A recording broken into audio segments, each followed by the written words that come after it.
Okay, we've got our captions all loaded up in here in our movie captioner software. Now we need to export various files depending on what format we need, what media we'll be using them with. So let's go up to export here. We could export YouTube captions, obviously for use with YouTube. By the way, we see subrip SRT, SRT files and YouTube captions, the very same file format. This was just YouTube files here. Captions option was just put in here as a matter of convenience. We're also going to export STL because that is the file format that I use in DVD Pro when I make caption DVDs. We'll also be exporting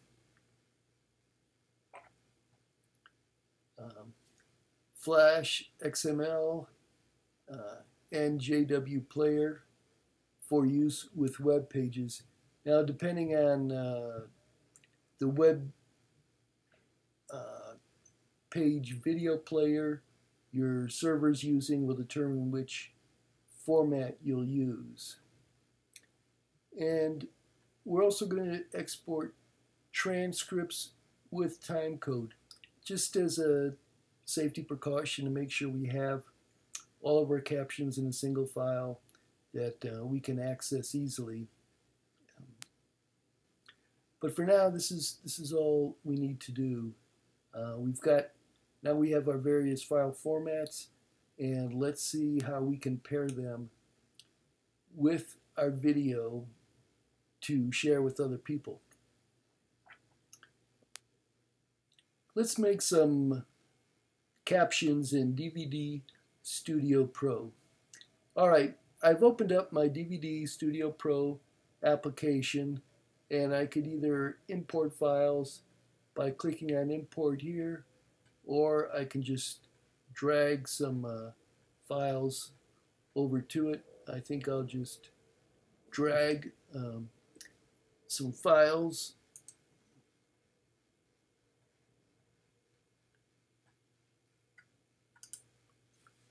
We'll start with the movie. We'll also put a background in that I made. Let's do that here.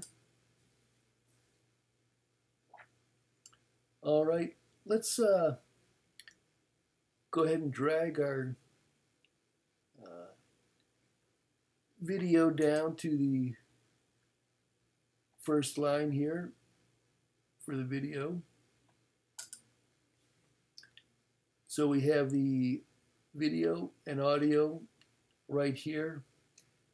Now we're going to add the subtitles, and the way we're going to do that is we're going to control click on this line S1.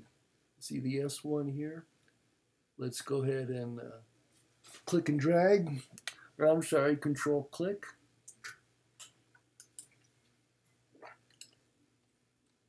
It says import subtitles file. We'll do that.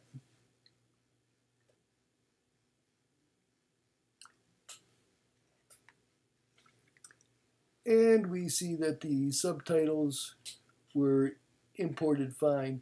Remember, we were using the STL format. All right, let's go ahead and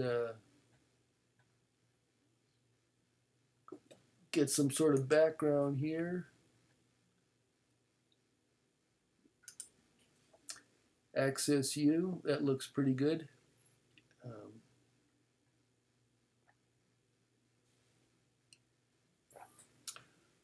Okay, we've got this XSU image.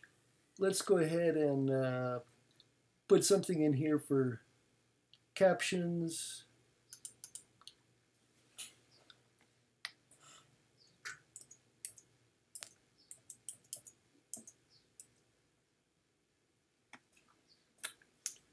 We may want to make that a little bigger. We'll come up to Format, Show Fonts.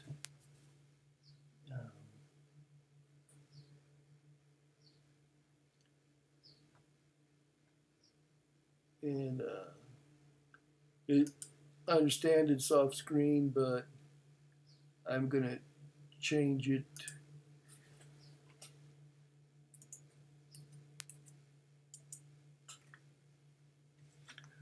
Okay, a little bit easier to see.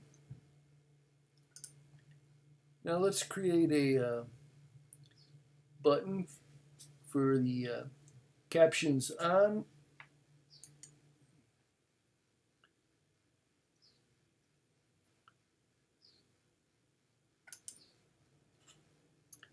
And our target is going to be track 1, right? Because that's where our movie is. So let's go down to tracks here. Sorry, it's off the screen there. But our target is track 1.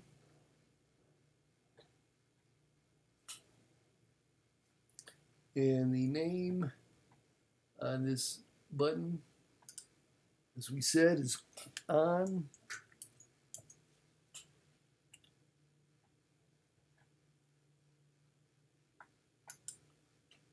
And we'll put that in the center.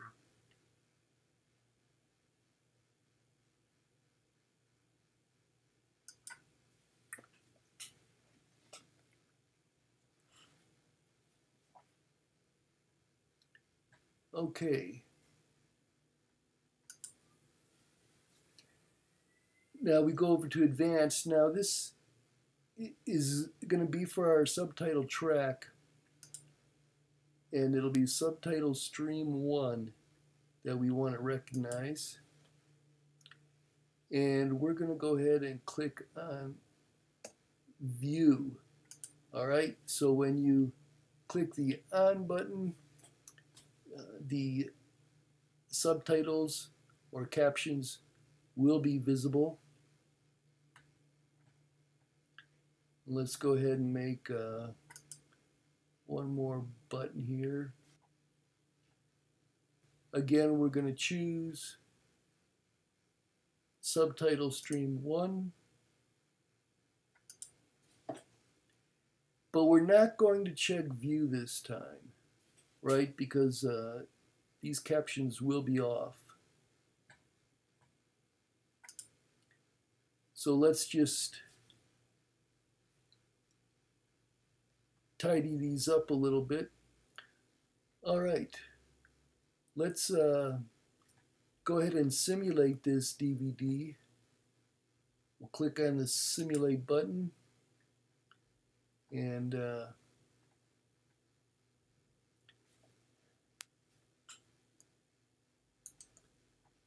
this will simulate what our DVD will actually look like. Let's go ahead and click on.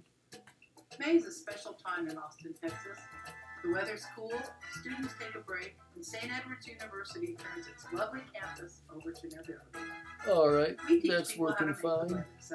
Let's go back to menu. Now let's try off. We'll click on off, see what happens. May is a special time in Austin, Texas. The weather's cool, great. Students take a break, and St. Edward's University and just to show there's no tricks, let's try again with the on. May is a special time in Austin, Texas. Okay. The weather's cool, all set. Students take a break, and St. Edward's University turns its lovely campus over to their building. We teach people how. All right.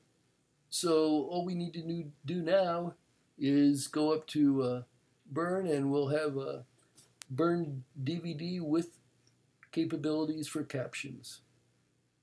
Here's another thing we can do with captions. We can create a file that has captions embedded in it, a QuickTime file with the captions embedded in it. And the reason we might want to do this is we might want to upload a file, say, to Vimeo, which does not allow users to add captions to movies. So the captions, therefore, if you want your captions visible, they must be embedded. They must be open captioned. So let's go to export here. We'll go down to embedded QuickTime. We'll click that. And pretty shortly here we should see our captions. And there we go. Let's go ahead and play this. So there you have it. Now you could also give your caption file to someone, say through a file sharing program like Dropbox or similar programs, or even on a flash drive. However, I don't believe these captions will appear if you try to make a DVD without professional software.